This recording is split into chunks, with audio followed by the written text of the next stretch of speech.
Hello and welcome to National Focus for Friday, July 5, 2024. I am Adicia Burton. In the headlines, Prime Minister Scarrett reiterates call for climate financing reform. Public officers engaged in Green Thumb hands-on training. And Bike Fest 2024 to greatly benefit tourism sector. The details of the headline stories and more when we return.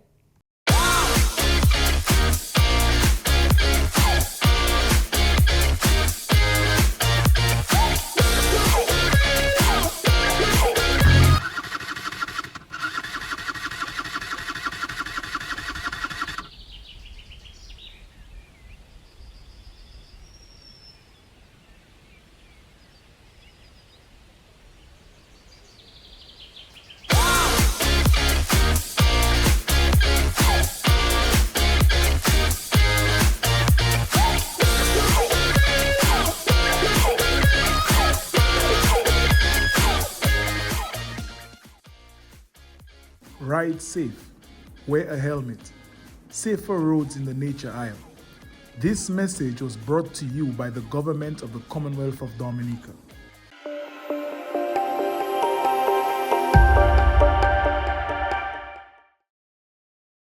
Welcome back. Prime Minister Honorable Roosevelt Scarrett has once again called for climate financing reform for small island developing states. In an address to the nation on Thursday, Prime Minister Scarrett says countries like Dominica are left to bear the burden of climate change, while they contribute very little to the global phenomenon. CARICOM has been sounding the alarm. The reality is that we are not the cause of the global climate crisis, but we are the victims of it. I know that it is not just the people of Dominica listening to my message tonight, but also international NGOs, governments, ambassadors, and world leaders. He says the resources provided must not be reactive, but instead proactive to protect the lives and properties of citizens. The Caribbean urgently needs climate financing reforms. We need resources that will not just help us rebuild after storms, but resources that will allow our communities to build more resilient infrastructure, roads, electricity, water, and homes. This financing must also be used to address the insurance concerns that are causing the cost of living to go up for our people. A call to Dominicans to increase their preparations in the hurricane season was also sounded. To the people of Dominica, we must be resilient. We must prepare because the next storm is coming. We must redouble our efforts in agriculture to make ourselves more food secure, because in this changing world, we must rely more on ourselves. We must build our energy systems that will allow us to generate electricity in our communities and get electricity up sooner after storms. Government will be organizing nationwide cleanups to bolster the preparation of all citizens for the 2024 hurricane season. In the coming weeks, we'll be organizing nationwide cleanups to clean up our drainage gutters, to make sure that we are prepared for a storm. I have asked parliamentarians to check up on seniors and the vulnerable, make sure they have their contact information shared in case they need help. Prime Minister Scarrett added that he is committed to leading the charge on becoming the world's first climate resilient nation.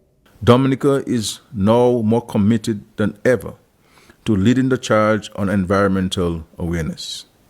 Since Hurricane Maria, we have spearheaded the adoption of innovative solutions to adapt to the changing climate, including improved agricultural practices, coastal protection measures, and green energy initiatives.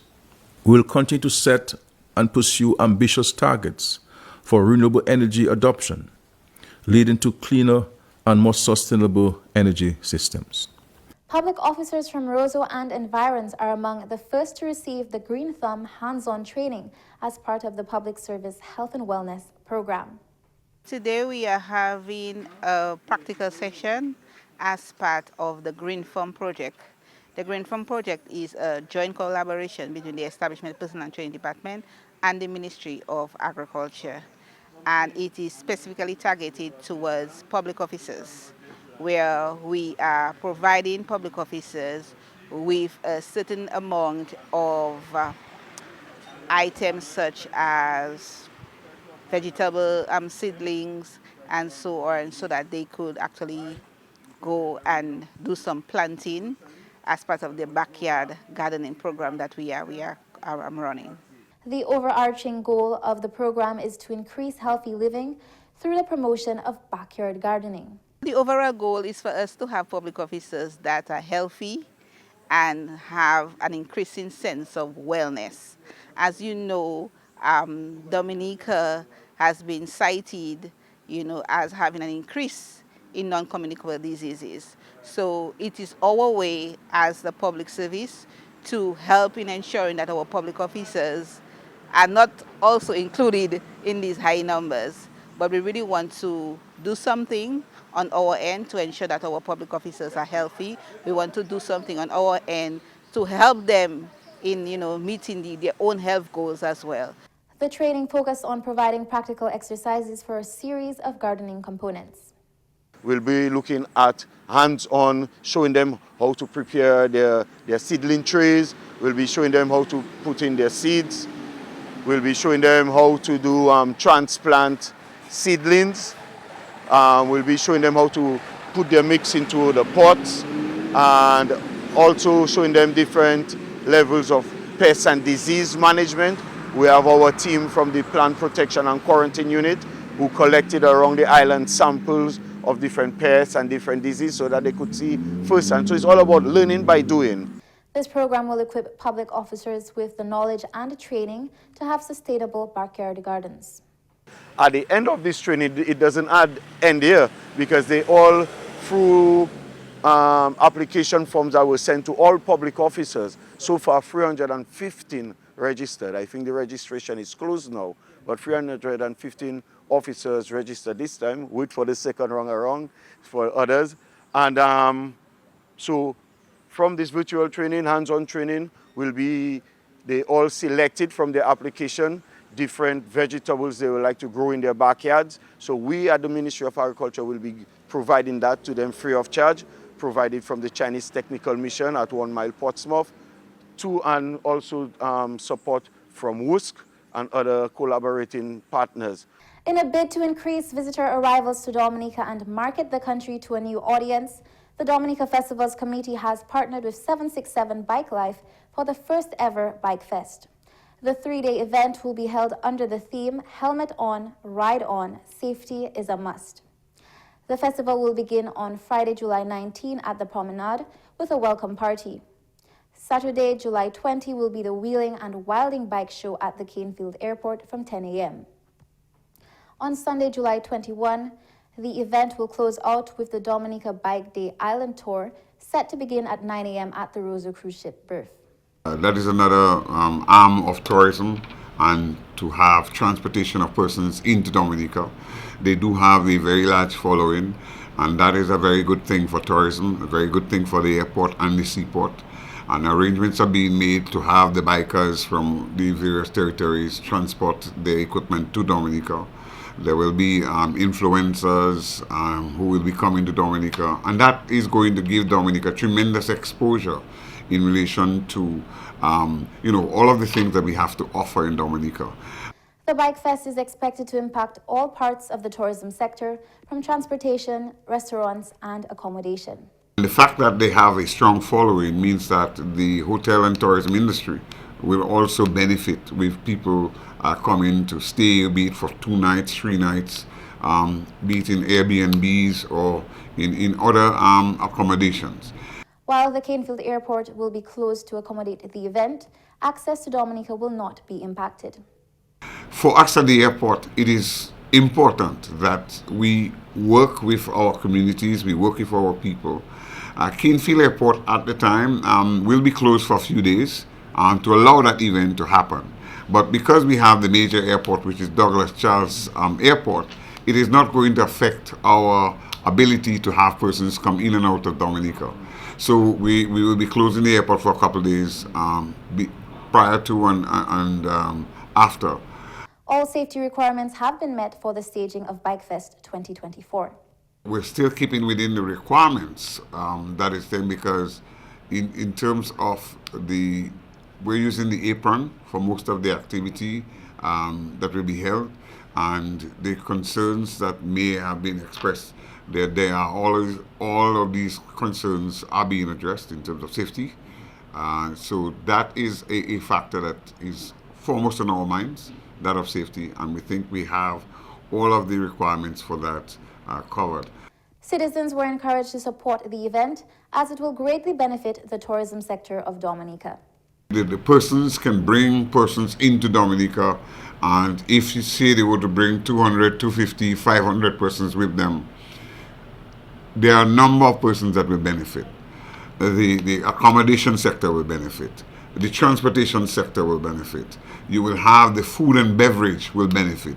And you know, I can go on and on in terms of pointing to the kind of benefits that will come to all of these persons. And if it is, once we can continue to make it a success in Dominica, there will be bigger things to come. You're watching National Focus. More when we return.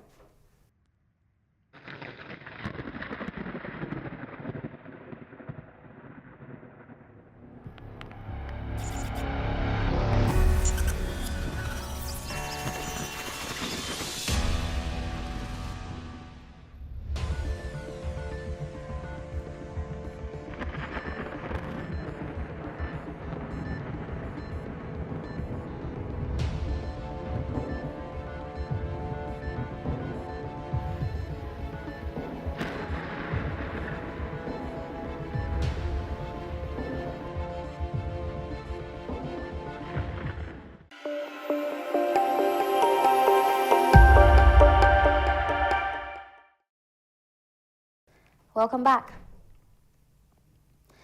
The Regional Security System, RSS, has recognized the critical need for immediate relief and long-term recovery efforts in the aftermath of Hurricane Beryl and are dedicated to providing the necessary support to the affected islands. Currently, there is a dire need for food, water, fuel, and other essentials. To this end, the Regional Response Mechanism, RRM, has been mobilized, and the RSS is currently coordinating the activities for a safe, effective, and efficient deployment of resources to assist the stricken islands in providing security and relief aid in the process. The storm made landfall on July 1 and 2, 2024, and has left a trail of destruction in its wake, with outlying islands such as Carriacou, Petite Martinique, Union Island, Palm Island, Mayro, and Canyon among the hardest hit. As of Thursday, police and military personnel from RSS member states had already arrived underground in St. Vincent and the Grenadines and Grenada under the command of local authorities.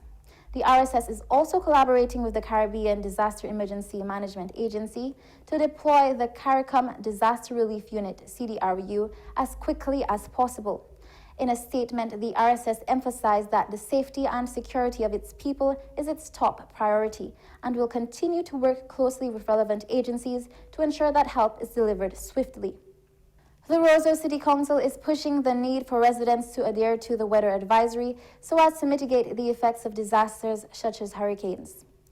This call was further stressed upon following the effects of Hurricane Beryl, which greatly impacted low-lying areas near the coastline. People must take heed because the advisory came out.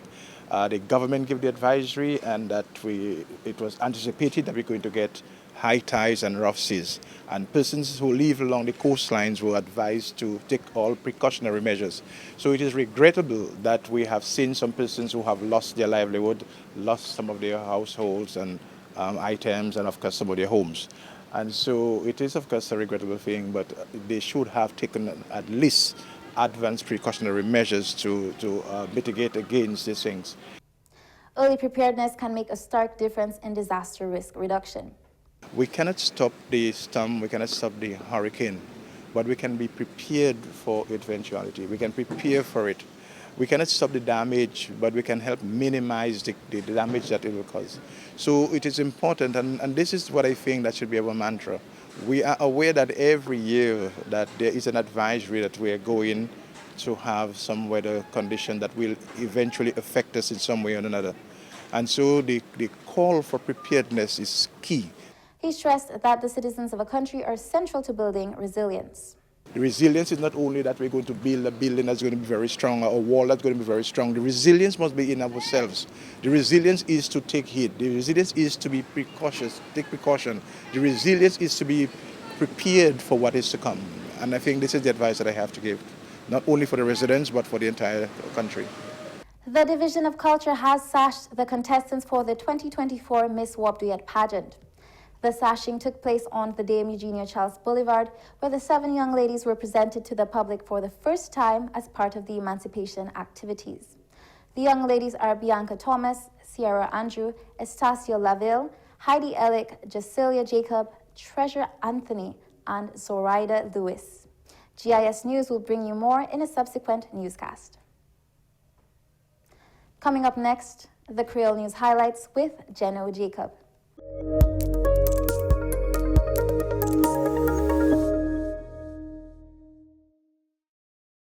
Bienvenue à ce nouvel en créole, nom monsieur Jeno Jacob. Premier ministre Dominique Honorable Roosevelt Skerrit, qui a créé à ce gros pays comme l'Amérique et puis France pour l'argent, pour changement climatique, pour tout pays qui a développé. En l'adresse hier au souhait, il dit pays que Dominique a chaillé problème changement climatique.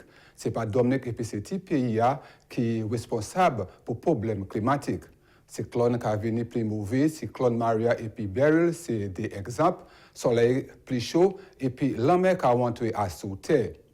Nous avons besoin d'argent pour gouverner ça c'est contre le changement climatique. On a besoin de créer à sous Dominicien pour continuer à faire préparation en temps de cyclone. Ministre Touriste et puis Bike Life Dominique qui a tenu Bike Fest hors 19 pour 23 juillet 2024. Et qui a une activité à sous basse avion Kenfield 20 juillet. Chef officier d'ASPA, autorité avion et puis bateau, qui a venu Dominique, Benoît Badwil. Nous travaillons avec eux parce que ils ont mené le monde, Dominique, monde qui a conduit motorbike aussi, avec ils ont mis monde qui a suivi. Il y a plus de 250 monde qui a suivi. Mais quand ils disent nous comme que plus monde, parce que ça n'a jamais fait à Dominique avant. La union place que ça a conduit ces motorbikes là et puis pas assez chimé. So ça bon et nous dit nous travailler avec eux avec nous by toute sorte of assurance in terms of base d'avion parce que après ça nous que fait c'est fermer base d'avion Kenfield pour avion vin là nous que voici avion Douglas Charles so moun il pas affecter personne parce que c'est avion qui est allé Douglas Charles pour d'autres jours. Il dit d'ASPA qui travaille et puis ministre touriste. Nous travaillons et puis c'est mon tourisme parce que là on est plus que 250 personnes qui viennent Dominique une fois pour 3 jours, 4 jours. Ils n'y pour manger, ils n'y pour dormir, ils n'y pour faire toutes sortes de activités, ils n'y pour boire. Et l'argent ça a resté Dominique, l'argent ça a resté pour monde Dominique, ça fait bien. Avec ces jeunes là aussi, c'est un bon bitin pour eux parce que ils savent trouver un skill parce que là où c'est sport tourisme nous pas parler compte. Et sport tourisme ni autant l'argent avec nous en Dominique nous avons commencé à garder quand c'est bien ça. Benoît Badwil a encouragé les motorbike pour servir helmet. Les venus puis motorbike en Dominique, moun pas aimer servir helmet, c'est qualité bail ça. Nous avons encouragé moun pour commencer pour ouais ça sauver la vie comme que avec les sionniers ont mishap mon parler en anglais. Et ils tombé ils ont un helmet ça protéger pour parce que vous savez si on tout tomber pour fan tête on l'obitin nous voulons ces monde à faire ça mais moi encourager tout le monde parce que tout bail aussi support avec nous que voir si tout bien marché qu'on nous dit pli et qui grandit avait nous connu un bon temps avec ces bikers là à Kinshasa. Célébration émancipation commencé 28 juin pour 11 août 2024. Division Coulter, 4 chaînes exhibition HAD africain tous les vendredis pour célébration salaire. Jeudi, yo chaîne jour HAD africain, African Dress Day, à sous front la Ozo. Moun habillé en différents habillements africains. Carlton Henry, hot division Coulter, expliqué. Chaque vendredi, en temps ça là, nous avons African Dress Day. Nous avons encouragé tout le monde à mettre had traditionnel Afrique, ça qui n'est ça yo. Et si vous pas ni had traditionnel Afrique, yo ça fait ça qui a ensemble avec métier aussi. Changer nous en temps cyclone, couper toute branche bois qui pour caillou, mettre documents comme passeport en plastique pour y pas mouiller. Ça c'est tout à ce nouvel en créole. Non, monsieur Geno Jacob, ni un bon week-end. Au revoir. And that was Geno with the Creole highlights. A high-pressure system is now the dominant feature across the region. This is expected to result in a relatively dry atmosphere. However, low-level clouds within the wind flow could result in occasional cloudiness and a few isolated showers during the period. Moderate seas can be expected in open water, with waves peaking near 7 feet during the period. Further improvement is projected to continue. As we're in the midst of the hurricane season, it's crucial to take proactive steps to protect yourself and your family. Today's tip: know where you are going in case of a hurricane. Knowing your evacuation route and having a designated safe location can make all the difference in ensuring your safety and that of your loved ones. Whether it's a designated shelter, a friend or family member's home outside the affected zone, or another secure location, being prepared and knowing where to go can help minimize stress and ensure you can evacuate quickly and safely when needed. And that's all for this edition of National Focus. Be sure to follow GIS Dominica on Facebook, YouTube, and on Twitter. You can also drop us an email at gis@dominica.gov.dm. From all of us here on the GIS News production team, I am Adisi Burton. Thank you for watching and stay safe.